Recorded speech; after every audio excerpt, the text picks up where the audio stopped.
Perhaps the most surprising thing about the animals known as rotifers is that they are animals. Although some of them may measure 2 millimeters, the majority are much smaller, as small as 50 microns.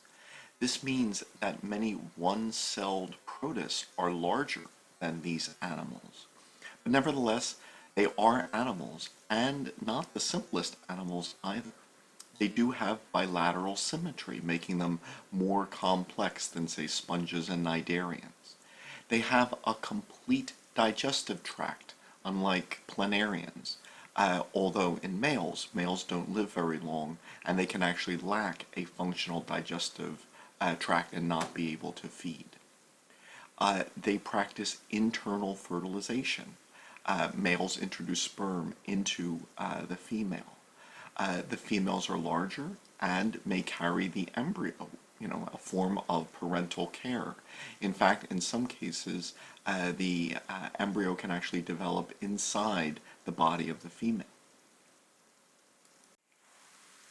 The most notable part of cilia anatomy is the corona near the oral end, which possesses cilia which help to sweep water into their digestive tract where they use it to obtain food. And so the constant motion of the cilia at the head region are a defining feature.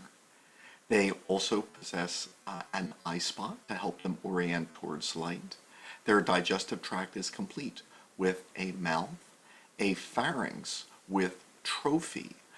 These are, quote, jaws. They are hard structures made of chitin, which can process food, grind food, and are useful in identifying the species of rotifer. This then leads into a stomach and ultimately then to an anus, so they have a complete digestive tract.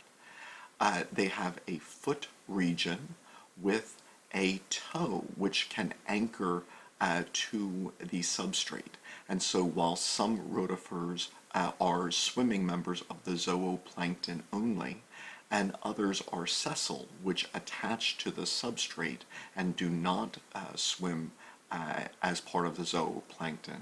There are some which can do both, so that they can temporarily anchor to the substrate and then release and return to the swimming zooplankton.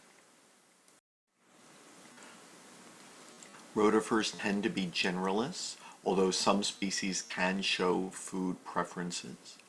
They filter the water around them for algae, cyanobacteria, other types of bacteria, a variety of small protists, and then particles of dead organic matter and detritus. And so therefore they are very important in linking these smaller elements of the environment to larger organisms. They can secrete a mucus, as is seen here. This mucus can help them trap prey, can help them appear larger, perhaps to deter predation, or have a role in anchoring them.